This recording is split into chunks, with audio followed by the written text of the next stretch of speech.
رب اشرح لي صدري ويسر لي أمري واحلل عقدة من لساني يفقهوا قولي لا حول ولا قوة إلا بالله العلي العظيم. أعوذ بالله السميع العليم من الشيطان اللعين الرجيم.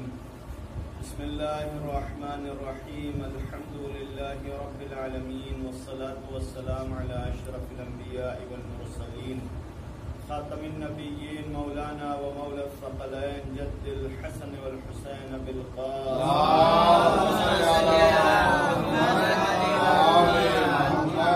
وآله الطيبين الطاهرين المعصومين المظلومين واللعنة الدائمة الباقية على أعدائهم أجمعين من يوم عداوتهم إلى قيام يوم الدين.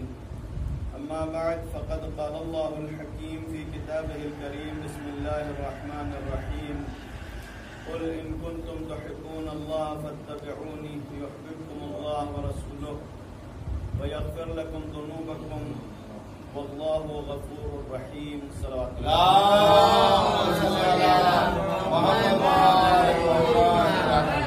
گزارش ہے مرتبہ سورہ حمد اور 3 مرتبہ سورہ توحید کی تلاوت فرما کر مرحوم جسم اسلام والمسلمین مولانا رضا احمد صاحب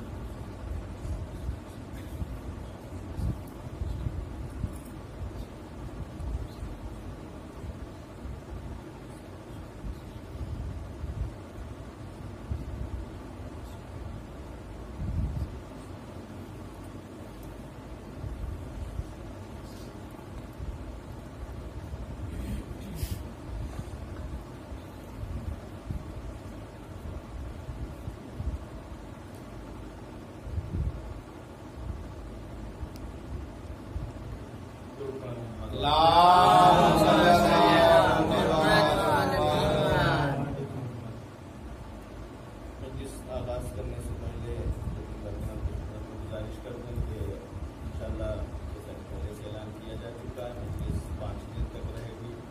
ٹائم 7:30 پر رکھا گیا ہے. جتنا وقت کی رعایت کریں اتنا آپ کے لیے بھی بہتر ہوگا کہ زیادہ وقت ضائع نہیں.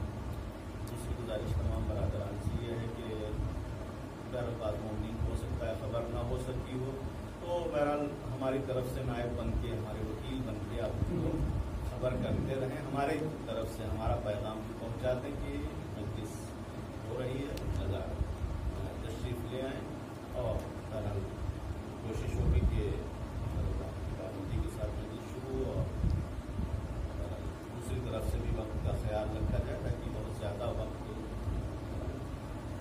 خراب نہ ہو, ضائع نہ ہو.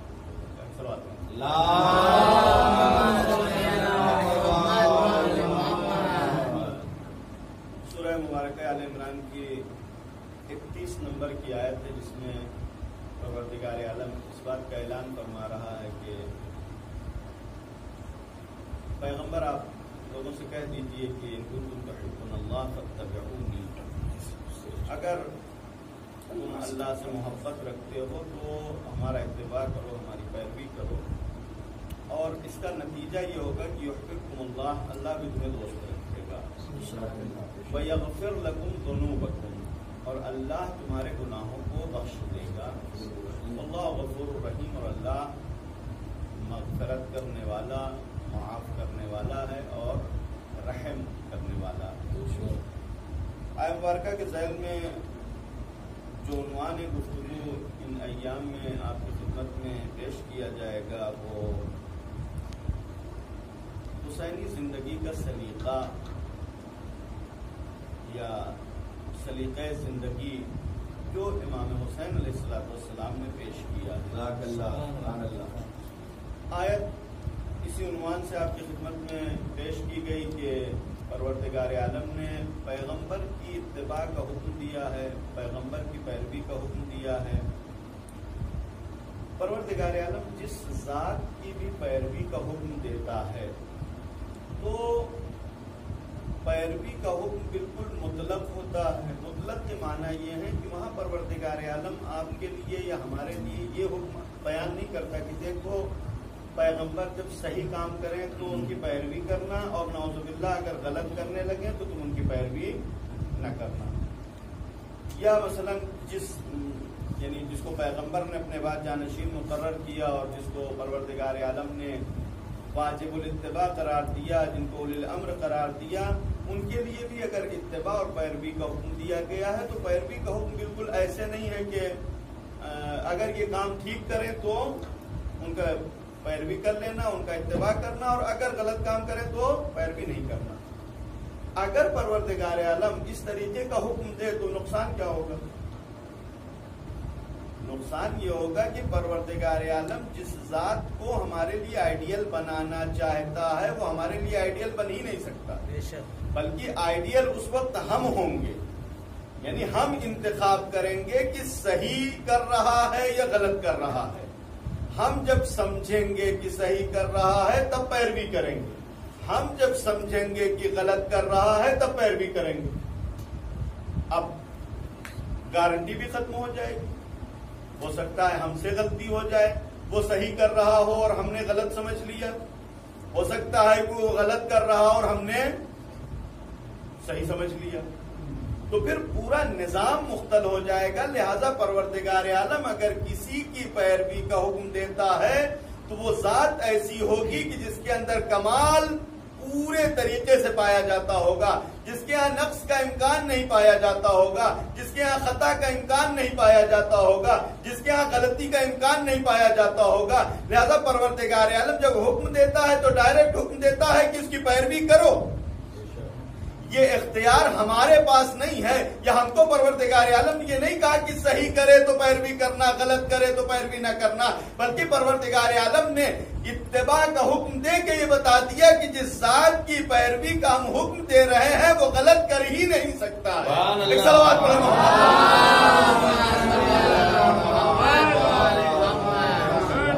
اگر امت اتنے سادے سے مسئلے کو پہچان لیتی تو کبھی ان لوگوں کے پیچھے نہ جاتی کہ جو خود اس بات کا اعلان کیا کرتے تھے کہ دیکھو جب تک ہم سیدھے چلے ہمارے پیچھے چلنا، اور جب ہم ٹیڑھے ہونے لگے تو ہمیں سیدھا کر دینا. ایک صلوات پڑھیں محمد والے. جن کو اپنی کردار کے اوپر بھروسہ نہ ہو وہ دوسروں کے کردار کے ضامن کہاں سے ہو سکتے ہیں؟ لہذا پروردگار عالم کسی ایسی ذات کا حکم دے ہی نہیں سکتا، کسی ایسی ذات کی پیروی کا حکم دے ہی نہیں سکتا کہ جس سے خطا کا امکان پایا جاتا ہو. لہذا جن کو بھی پروردگار عالم نے اس لائق رکھا ان کو کردار کے اس منزل پر رکھا ہے کہ کوئی انگشت نمائی نہیں کر سکے، کوئی انگلی نہیں اٹھا سکتا، ان کے دامن کردار کے اوپر کوئی دھبا نہیں پایا جاتا. اور یہ جو اتباع اور پیروی کا حکم دیا ہے پروردگار عالم نے، یہ اتباع اور پیروی کا حکم زبردستی ہے بھی نہیں. ہماری عام زندگی میں یہ مسائل پیش آتے ہیں کہ مثلا ایک انسان کے گھر میں کوئی بیمار ہوتا ہے یا خدا نخواستہ خود انسان کسی بیماری میں مبتلا ہو، پریشانی میں مبتلا ہو، ہم کہتے ہیں کہ آپ فلاں ڈاکٹر کے پاس جا کے تو دیکھیں. اللہ نے مثلا اس ڈاکٹر کے ہاتھ میں ایسی شفا رکھی ہے، ہم نے آپ سے کہا کہ آپ جا کے تو دیکھیں، آپ ٹھیک ہے اس کی دوا نہ کیجیے گا. یعنی ہم اپنی طرف سے اپنے بچاؤ کے لیے ایسا جملہ کہتے ہیں کہ بعد میں اگر خدا نخواستہ کچھ ہو جائے تو آپ ہمارے اوپر نہ ڈال دیں کہ آپ ہی نے تو بھیجا تھا. ہم کہتے ہیں کہ آپ جا کے تو دیکھیں، لیکن جب آپ جاتے ہیں اور اس کی دوا سے آپ کو شفا ہو جاتی ہے، اس کی دوا سے آپ کو فائدہ ہو جاتا ہے، تو آپ خود بخود اس کی دوا کرنے لگتے ہیں یا نہیں کرنے لگتے؟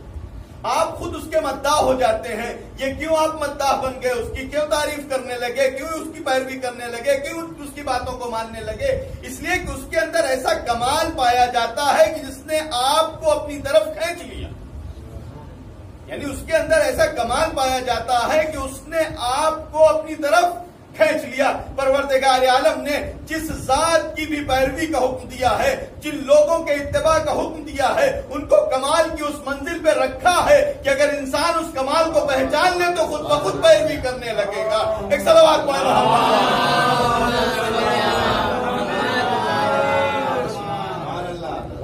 لہذا ہمیں جو ضرورت ہے وہ زبردستی اتباع کرنے کی ضرورت نہیں ہے. ہم اس کمال کو پہچاننے کی کوشش کریں. کمال جب پہچان لیا جائے گا تو انسان خود بخود والہ ہو جائے گا، شیدا بن جائے گا، ان کے پیچھے چلنے لگے گا، ان کی پیروی کرنے لگے گا. اور پروردگار عالم نے وہ کمال رکھا ہے. یعنی پروردگار عالم نے زبردستی ہمیں اس بات کا حکم نہیں دیا کہ دل چاہے یا نہ چاہے، دل مانے یا نہ مانے، آپ اہل بیت کے پیچھے چلتے رہے. نہیں، اہل بیت کو اس لائق بنایا ہے کہ بس انسان پہچان لے تو خود بخود ان کے پیچھے چل پڑے گا. جزاک اللہ، سبحان اللہ. اگر آج دنیا منحرف ہے تو صرف اس بنیاد پر کہ اس نے پہچانا نہیں. بے شک پہچاننا شروع کرے تو پھر کمال کے وہ مرکز ہیں وہ جن سے انسان دوری اختیار نہیں کر سکتا.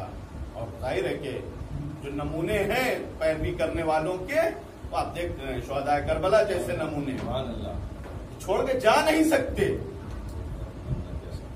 یعنی اس بات کا اقرار کیا کہ اگر خود حسین بھی کہیں تو ابھی نہیں جانے والے ہیں. کیوں؟ اس لیے کہ ہم نے پہچان لیا ہے کہ ہم کو کیا کرنا. جزاک اللہ، جزاک اللہ. یہاں امام حسین علیہ السلام کے رخصت اس کے لیے کوئی معنی نہیں رکھتی کہ ٹھیک ہے مولا نے اجازت دے دیا. نہیں، جان کی جو قیمت ہے وہی ادا کرنی ہے. اور جب پہچان لیا ہے کہ اسی مقام پر ادا کرنی ہے تو پھر اس کو چھوڑ کے جائیں کیسے. سبحان اللہ.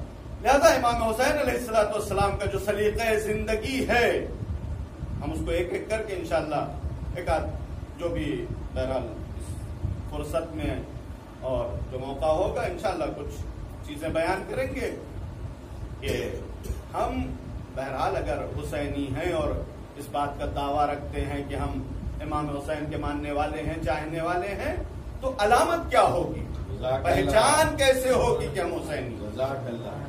کیا ہماری شکل و صورت، ہمارا چلنا پھرنا یہ سب کچھ دوسروں کے جیسا نہیں ہے؟ بہت اچھی بات. کچھ فرق تو ہونا چاہیے کہ کہیں سے ہم لگیں کہ ہم حسینی ہیں. جب تک وہ سلیقہ زندگی ہم نہ اپنائیں.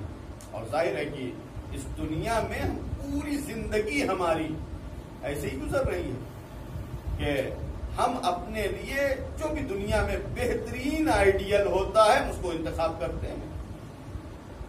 لباس کیسا پہننا ہے، اس کے لیے جو دنیا کا بہترین آئیڈیل، جو دنیا کا بہترین لباس مثلا چلن جس کا ہو جائے، جو اچھا فیشن والا ہو، ہم اس کو انتخاب کرتے ہیں کہ نہیں یہ لباس پہنیں. کیوں؟ اس لیے کہ ماڈل زمانے کا یہ ہے.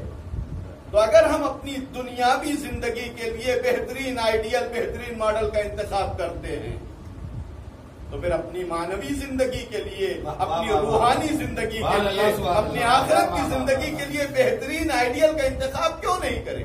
جزاک اللہ. ارے جملہ شاید میں نے آپ کی خدمت میں پہلے بھی کبھی عرض کیا ہو.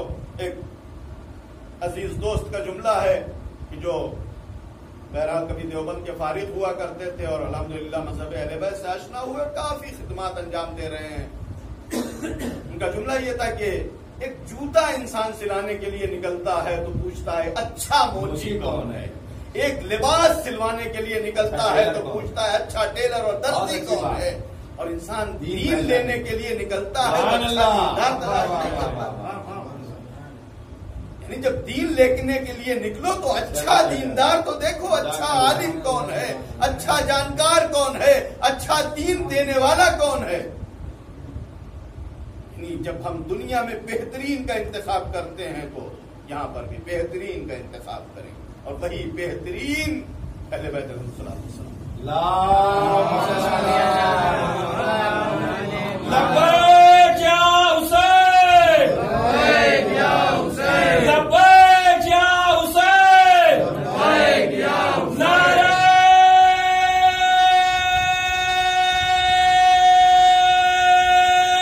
حیدری، آواز بلند، نعرہ سلوات.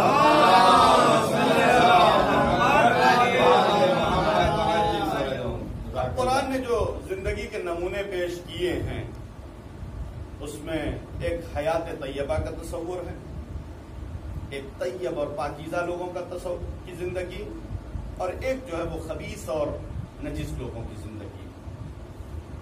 الم تر کیف ضرب اللہ مثلا کلمۃ طیبۃ کشجرۃ طیبہ. تم نے دیکھا نہیں کہ پروردگار عالم نے کیسے مثال دی ہے کلمہ طیبہ ایک شجرہ طیبہ، ایک پاکیزہ درخت کے جیسے ہے کہ اصلها ثابت وفرعها فی السماء، کہ جس کی اصل ثابت، جس کی جڑیں مضبوط ہیں اور اس کی شاخیں آسمان تک پہنچی ہوئی ہیں۔ تؤتی اکلھا کل حین باذن ربھا، اور یہ ہر دم ہر وقت پھل دیتا رہتا ہے۔ اس کے بعد پروردگار عالم نے شجرہ خبیثہ اور اس کی بھی مثال پیش کی کہ وہ مثل شجرۃ خبیثۃ کشجر، وہ مثل کلمۃ خبیثۃ کشجرۃ خبیثۃ اجتثت من فوق الارض وما لها من قرار۔ اور جو ناپاک کلمہ ہے، جو خبیث کلمہ ہے، اس کی مثال اس خبیث درخت کی ہے، اس ناپاک درخت کی ہے کہ اجتثت من فوق الارض، زمین کے اوپر بھی سوکھا ہوا ہے، وما لها من قرار، جڑ تو پائی نہیں جاتی، اندر کچھ بھی نہیں۔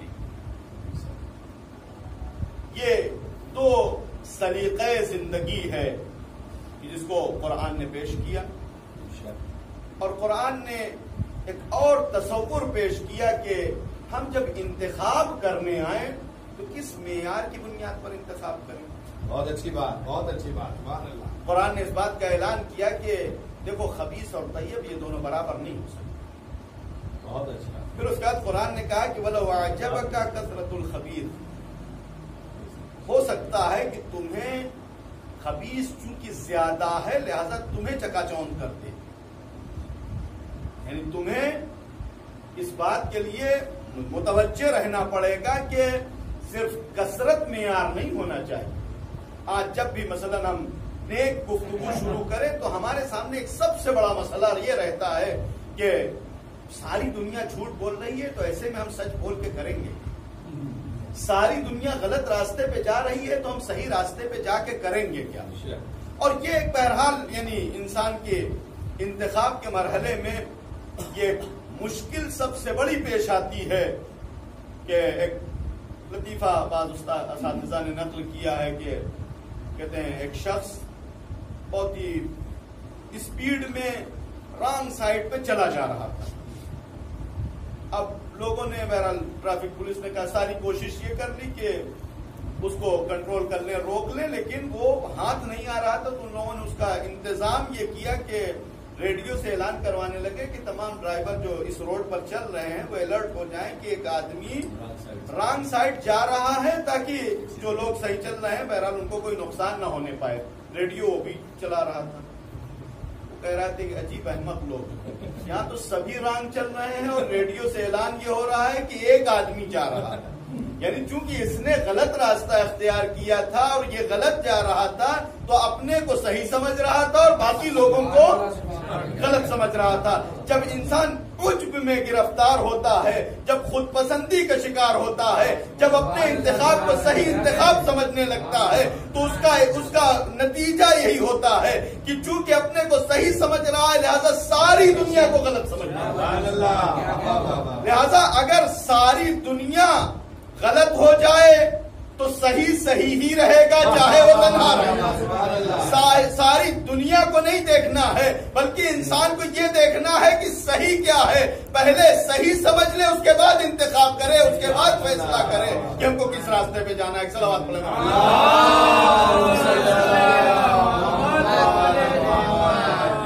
اور یہ بہرحال انتخاب کے مرحلے میں قرآن مجید نے ایک اور مثال دی ہے جہاں پر یہ حکم بیان کیا کہ دیکھیں آپ مشرک عورتوں سے شادی نہ کریں، تاکہ مشرک عورت مشرک مرد کے لیے ہے یا مسلمان کے لیے نہیں ہے، اور مشرک مرد مسلمان عورت کے لیے نہیں۔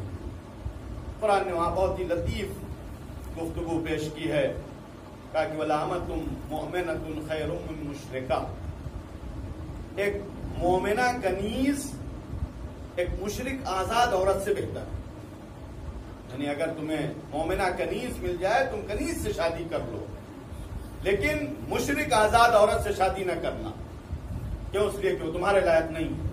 اس کے بعد قرآن اس جملے کو کا اعلان فرماتا ہے کہ ہو سکتا ہے کہ اس کا حسن تمہیں چکا چوند کر دے، تو تم اس ظاہری حسن کے چکر میں اس باطنی اور معنوی طہارت کو فراموش نہ کرنا، یعنی یہ ظاہری حسن وہ ہے کہ جو دنیا تک محدود رہنے والا ہے، لیکن جو ایک کنیز کے اندر خوبی پائی جاتی ہے ایمان کی، وہ مانوی حسن ایسا ہے کہ وہ یہاں پر بھی کام آنے والا ہے، آخرت میں بھی کام آنے والا ہے۔ لہذا جو تمہارا انتخاب ہونا چاہیے اس کی بنیاد یہ دنیا کا حسن نہیں ہونا چاہیے، بلکہ وہ آخرت کی خوبی ہونا چاہیے، وہ روحانی خوبی ہونا چاہیے جو دنیا میں بھی کام آ سکے اور آخرت میں بھی کام آ سکے۔ ایک درود پڑھیں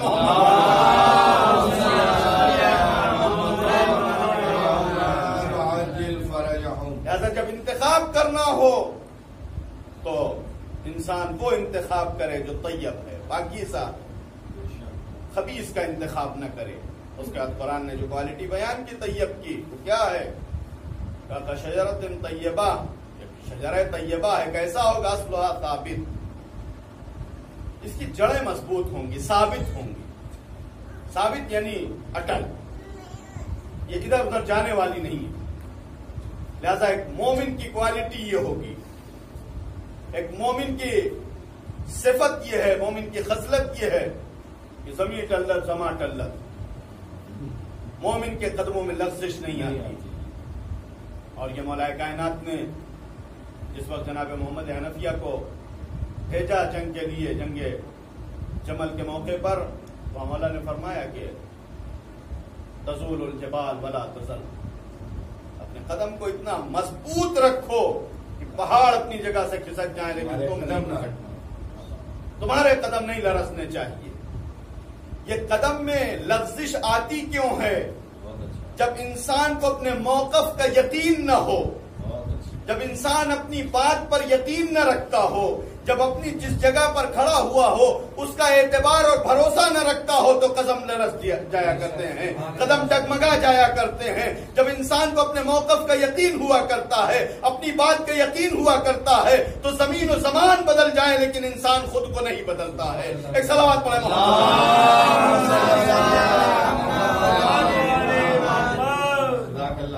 مومن کے اندر وہ ثبات پایا جاتا ہے، اور اگر ثبات نہیں ہے وہ ایمان بھی کسی کام کا نہیں ہے۔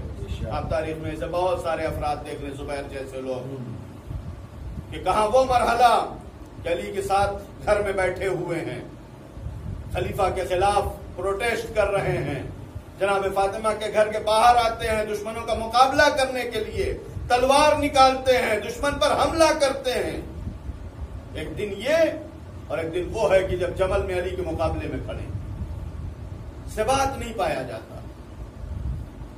وہ کون سی چیز تھی کہ جس نے ڈگمگا دیا قدم کو، جس نے ہلا دیا؟ وہ یہ ایمان کی کمزوری، یقین کی کمزوری تھی۔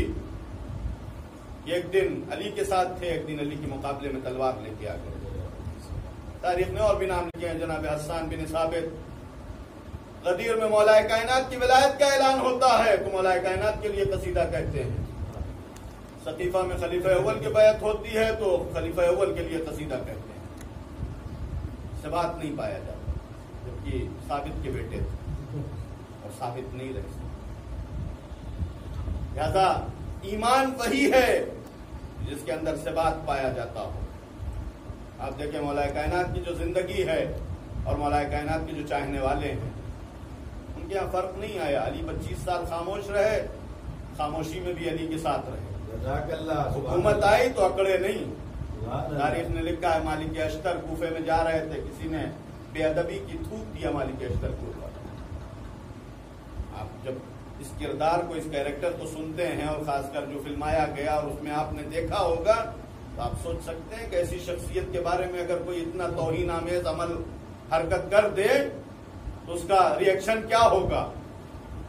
اس لیے کہ ہم طاقت کو شجاعت سمجھتے ہیں، نہیں، شجاعت وہ چیز ہے جو طاقت کو کنٹرول کرتی ہے۔ جزاک اللہ، جزاک اللہ۔ مالک اشتر سر جھکا کے چلے جاتے ہیں مسجد کی طرف۔ کسی نے دیکھ لیا، اس شخص کا پتا ہے یہ علی کے فوج کے کمانڈر۔ اب اس شخص کی حالت خراب، پیچھے پیچھے دوڑا، جب تک پہنچتا جناب مالک اشتر مسجد سے واپس آ رہے تھے باہر، کہا کہ مجھے معاف کر دیجئے گا، کہا کہ میں تیرے لیے دعا کرنے کے لیے گیا، میں نے نماز پڑھی، اور تیرے لیے دعا کی کہ تجھے نہیں معلوم تھا اس لیے تو نے بے ادبی کی، پروردگار تجھے معاف کر۔ آپ اندازہ لگائیں کہ یہ وہ لوگ ہیں کہ جو علی کی خاموشی میں بھی ساتھ رہے ہیں۔ حکومت آنے کے بعد انسان کا مزاج بدل جایا کرتا ہے، اور ہم تو ہر 5 سال میں مشاہدہ کرتے رہتے ہیں، وہ 3 مہینے کا الیکشن کا زمانہ اور 4 سال کی حکومت کا زمانہ۔ جزاک اللہ۔ وہ لوگ جو ہمارے قدموں کو آگے چوما کرتے ہیں، وہ 4 سال ہمیں ہماری طرف آنکھ اٹھا کے دیکھنا نہیں پسند کرتے۔ اگر ثبات نہیں ہے، ایمان ہے تو ثبات ہوگا، ایمان نہیں ہے تو ثبات قدم بھی نہیں پایا جائے۔ یہ جو کردار میں ہر وقت رنگینیاں آتی ہیں، ہر رنگ بدلتا رہتا ہے، یہ صرف ایمان کی کمزوری کی بنیاد پر۔ اصلها ثابت، مومن کا جو اصل ہے وہ ثابت ہے، وفرعها فی السماء، اور مومن روز بروز ترقی کرتا رہتا ہے۔ امام موسی کاظم علیہ السلام محمد وآل محمد وعجل فرجهم، اسی منسوب ہے حدیث کے، ملعون ہے ایسا شخص جس کے 2 دن برابر ہو۔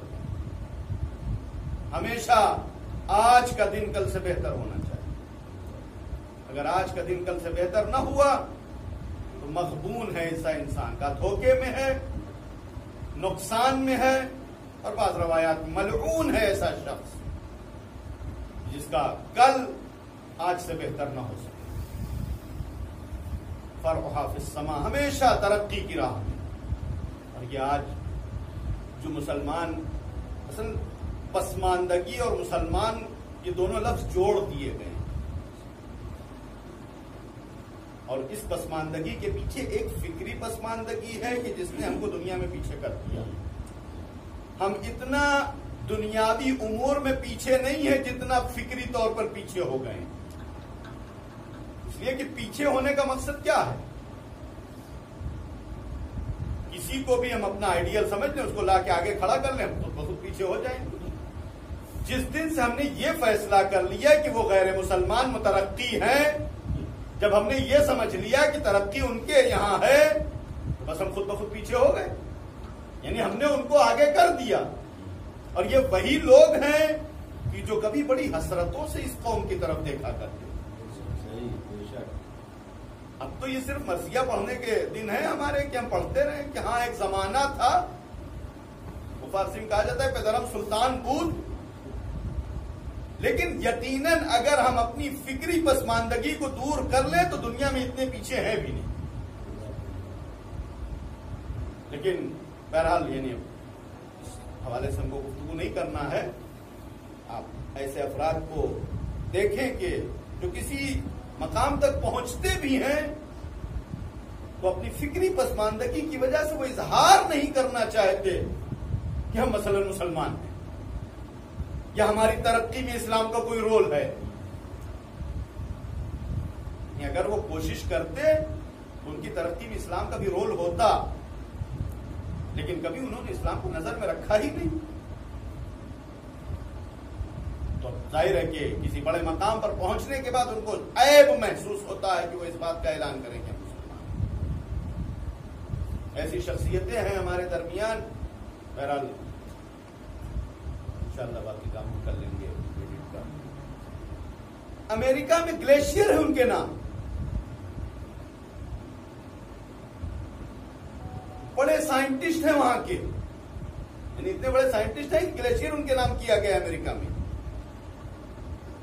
لیکن شاید ان کو شرم آتی ہو اس بات کا اظہار کرتے ہوئے کہ ہمارا تعلق اس قوم سے۔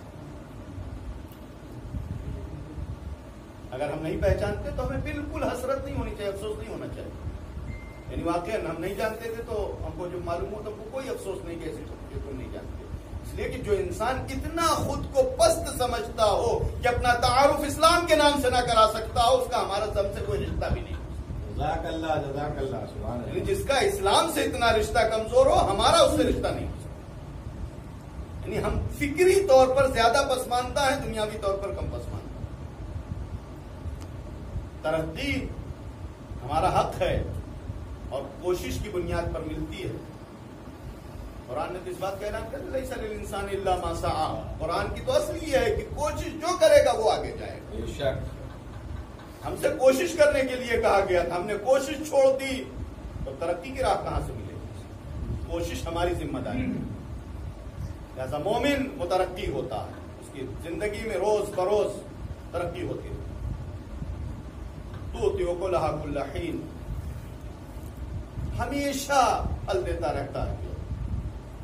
مومن کی زندگی سے کسی انسان کو کوئی نقصان نہیں ہو سکتا۔ المسلم من سلم بیدہ، من سلم المسلمون بیدہ ولسانہ، مسلمان ہے ہی وہ کہ جس کے ہاتھ اور زبان سے دوسرے مسلمان محفوظ رہے۔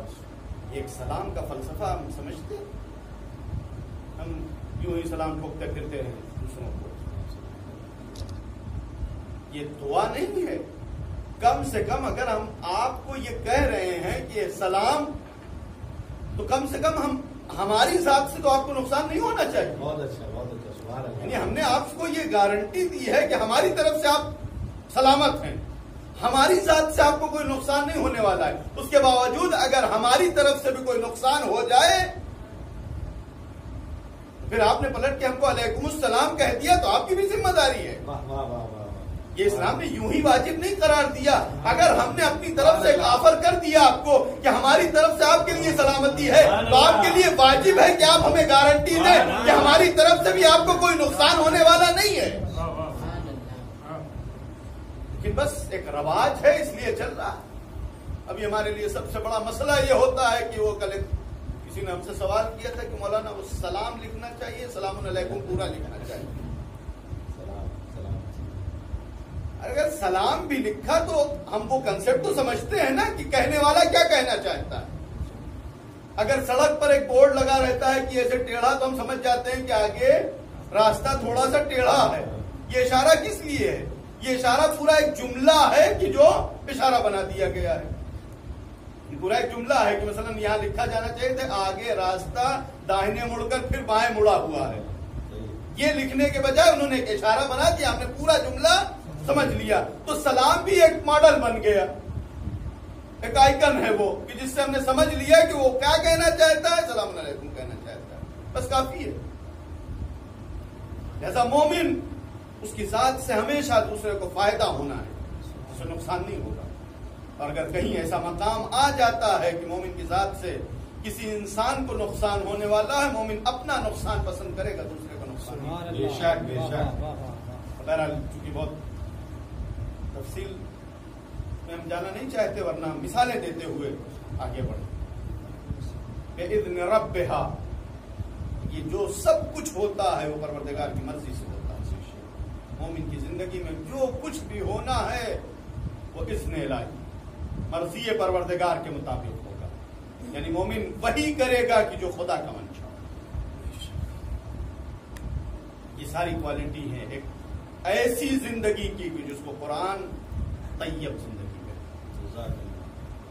اور یہ طیب زندگی حسین ابن علی کی ساتھ میں جب ہم آ کے دیکھتے ہیں کتنی طیب ہے یہ زندگی، حسین کی ذات کا تو اندازہ کوئی نہیں لگا سکتا۔ جب وہ لوگ کہ جو حسین کے ساتھ آئے، ان کا مقام یہ ہے کہ طبتم وطابت الارض التي فيها دفنتم، تم بھی پاکیزہ ہو اور وہ زمین پاکیزہ ہو گئی کہ جس پر تم دفن کر دیے گئے۔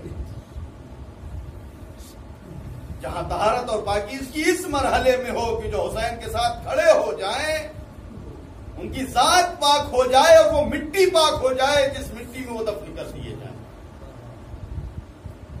یہ ہے حسین کی زندگی، یہ ہے طیب زندگی، یہ ہے پاکیزہ زندگی، جس کا تعارف جس وقت پیغمبر نے فرمایا، ابی ابن کعب بیٹھے ہوئے تھے پیغمبر کی خدمت میں، امام حسین کا 4 سال کا سن اور دوڑتے ہوئے آئے، پیغمبر نے امام حسین کو آتے ہوئے دیکھا، ارشاد فرمایا کہ مرحبا بک یا زین السماوات والارضین، استقبال ہے تمہارا اے زمین اور آسمانوں کی زینت۔ ابی ابن کعب تعجب سے پوچھنے لگے، یا رسول اللہ هل احد سواک زین السماوات والارضین، پیغمبر آپ کے علاوہ بھی کوئی زمین اور آسمان کی زینت بن سکتا ہے؟ پیغمبر نے فرمایا تمہیں کیا معلوم، حسین کو آسمان والے زمین والوں سے کہیں زیادہ پہچانتے۔ اور اس کے بعد پیغمبر کی وہ مشہور حدیث مکتوب علی یمین الارض، عرش کے داہنے ستون پر لکھا ہوا ہے ان الحسین مصباح الہدی و سفینۃ النجات، حسین ہدایت کے چراغ ہیں، حسین نجات کی کشتی ہے۔ لہذا اگر پاکیزہ زندگی لینا ہے تو ایک ایسی زندگی کو اپنا آئیڈیل بنائیں، اپنا نمونہ بنائیں کہ جو اس دنیا میں ہدایت دے اور آخرت میں نجات دے۔ جزاک اللہ، سبحان اللہ۔ ذات حسین ابن علی، اور جن لوگوں نے حسین ابن علی کا دامن پکڑا، آپ دیکھیں کہ اس کمال کو جب انہوں نے پہچان لیا تو پھر اپنی زندگی کو سستا سمجھا، اپنی زندگی کو کمتر سمجھا، لیکن حسین ابن علی کی راہ میں زندگی کو قربان کرنا اپنے لیے شرف سمجھا۔ ایک زندگی کی قیمت انسان کہاں سمجھ سکتا، کوئی اندازہ لگا سکتا؟ انسان ظاہر ہے کہ ہم عام طور سے اپنی موت مرتے ہیں اور کوئی انتخاب بھی نہیں ہوتا ہماری زندگی میں، ظاہر ہے کہ ہمارے لیے کوئی موقع ہی نہیں کہ ہم اپنی زندگی کی قیمت لگائیں، لیکن جن کے لیے موقع ہوا، کیا پوری اس کائنات میں، پوری اس دنیا میں، پورے اس خطہ عرب میں بس یہی 72 تھے؟ یہ 72 وہ تھے جو پاکیزہ زندگی والے تھے، جزاک اللہ۔ ورنہ دنیا خباثتوں سے بھری ہوئی تھی، اور آج ہم اپنی آنکھوں سے پاکیزہ زندگی والوں کا بھی انجام دیکھ رہے ہیں، خبیث زندگی والوں کا بھی انجام دیکھ رہے ہیں۔ یزیدیت آج کہاں پہنچی ہے اور حسینیت کس آسمان عروج پر ہے، کس معراج کی منزل پر حسینیت فائز ہے۔ آج ہمارے لیے تو اتنا بڑا شرف ہے یہ جملہ کہ ہم کہہ دیتے ہیں کہ یا لیتنی کنت معکم، یعنی یہ ہمارے لیے شرف ہو جاتا ہے کہ نہیں معلوم ہم اس لائق ہیں یا نہیں، وہاں پہنچ سکتے یا نہیں پہنچ سکتے، لیکن خود یہ حسرت اگر ہمارے دل میں ہے، یہی ہمارے کردار کی معراج ہے کہ ہماری تمنا یہ ہے کہ کاش ہم ہوتے۔ ظاہر ہے کہ تمنا جیسے جیسے ہماری زندگی میں حقیقت میں تبدیل ہوتی جائے گی، ہمارا کردار تبدیل ہوتا چلا جائے گا۔ اور وہ جو حسین کے ساتھ آئے تھے ان کے کردار، اللہ اکبر، کون اصحاب حسین کے مرتبے کو پہچان سکتا ہے؟ امام نے فرمایا کہ ان کے جیسا روح زمین پہ کوئی ایک نہیں۔ ظاہر ہے کہ عام طور سے کبھی ایسا مرحلہ ہم لوگوں کی زندگی میں آتا ہے، کہتے ہیں کہ ہم جیسے ناچیز افراد کی زندگی اسی کام آ جائے تو یہی کافی ہے۔ نہیں، ہم جیسے افراد نہیں ہیں، روئے زمین پر ان سے بہتر کوئی نہیں ہے، اور جب ہم ان کی زندگی کو دیکھتے ہیں تو اپنی ساری زندگی کو کے کمال کو اسی بات میں سمجھتے ہیں کہ یہ جو پاکیزہ زندگی ہے، یہ جو پروردگار کی طرف سے منتخب زندگی ہے، یہ اتنی پاکیزہ زندگی کا کمال یہ ہے کہ حسین ابن علی کی راہ میں قربان تھا۔ یہ شرف، یہ مقام، یہ جذبات ہیں جس کی ترجمانی انہوں نے زبان سے بھی کیا اور زبان سے کہیں زیادہ عمل سے کیا ہے۔ شب عاشور جو خطبے ہیں، جو بیانات ہیں اصحاب اور انصار حسینی کے، کوئی کہتا ہے کہ مولا ہمیں 70 بار قتل کر دیا جائے تو ہم آپ کا ساتھ چھوڑ نہیں جائیں گے، کوئی کہتا ہے کہ مولا اگر 1000 زندگی دی جائے تو 1000 زندگی کو آپ کی راہ میں قربان کر دیں گے۔ جناب نافع ابن ہلال کو امام کہتے ہیں کہ یہ رات کا سناٹا ہے، یہ تاریکی ہے، یہ راستہ صاف ہے، دشمن کا پہرا نہیں ہے، چلے جاؤ۔ کا نہیں مولا، ہم قتل ہونے کے لیے آئے، ہم قربان ہونے کے لیے آئے، ہم آپ کو چھوڑ کے نہیں جا سکتے ہیں۔ یہ ان کا بیان تھا، اور کردار میں جو قربانی کا جذبہ پایا جاتا ہے۔ صبح عاشور جب نمودار ہوتی ہے، پہلا حملہ ہوا، ایک مرتبہ پہلے حملے میں حسین کے 40 جانباز شہید ہو جاتے ہیں۔ ایک مرتبہ ان شہداء کے درمیان سے ایک کنیز چیختی ہوئی روتی ہوئی باہر نکلتی ہے۔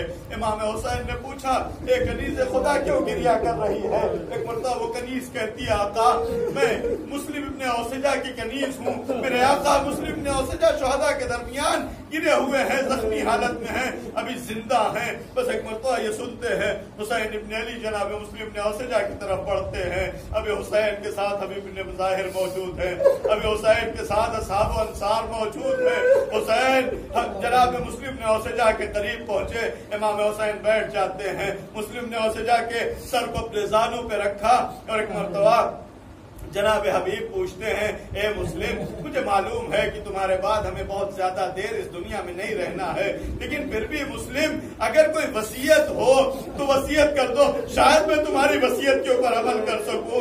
مسلم ابن اوسجہ نے جیسی وصیت کا نام سنا کہ خیمے میں بیوی موجود تھی، ننھا سا بیٹا موجود تھا، کنیز موجود تھی، لیکن جب وصیت کرنے کا موقع آیا تو نہ بیٹے کے لیے وصیت کیا، نہ بیوی کے لیے وصیت کیا، نہ کنیز کے لیے کوئی وصیت کیا، ایک مرتبہ آنکھوں سے اشارہ کیا حبیب علیک بہذا الغریب، حبیب اس حسین غریب کا خیال رکھنا۔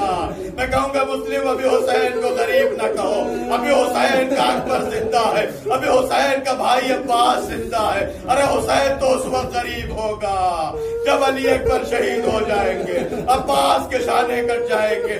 جناب مسلم وصیت کر چکے، جناب مسلم کی شہادت واقع ہو جاتی ہے، حسین جنازہ لے کے آئے، خیمے کے سامنے جنازہ رکھ دیا گیا، ایک مرتبہ حسین نے کیا دیکھا، ایک ننھا سا بچہ ہے، مقتل کی طرف رواں دوا ہے، ہاتھ میں تلوار ہے، بس حسین نے دیکھا تڑپ گئے، آواز دی اپنے اصحاب کو یہ بچہ کون ہے، یہ مقتل میں کس لیے جا رہا ہے۔ ایک مرتبہ اصحاب بچے کو لے کے آئے، حسین کے سامنے بچہ کھڑا ہو گیا، حسین نے پوچھا ہے بیٹا تم کس کی نشانی ہو، مقتل میں کیوں جا رہے ہو؟ بس یہ سننا تھا، بچہ تڑپ کے کہتا ہے بے مولا اے آقا جس مسلم کا لاشا آپ کی نظروں کے سامنے رکھا ہوا ہے میں اسی مسلم کا بیٹا ہوں، مقتل میں آپ کی نصرت کرنے کے لیے جا رہا ہوں۔ حسین نے جیسے مسلم کا بیٹے کو دیکھا قریب بلایا، گلے سے لگا لیا، اے بیٹا تمہارا باپ شہید ہو چکا ہے، جاؤ اپنی ماں کا سہارا بنو۔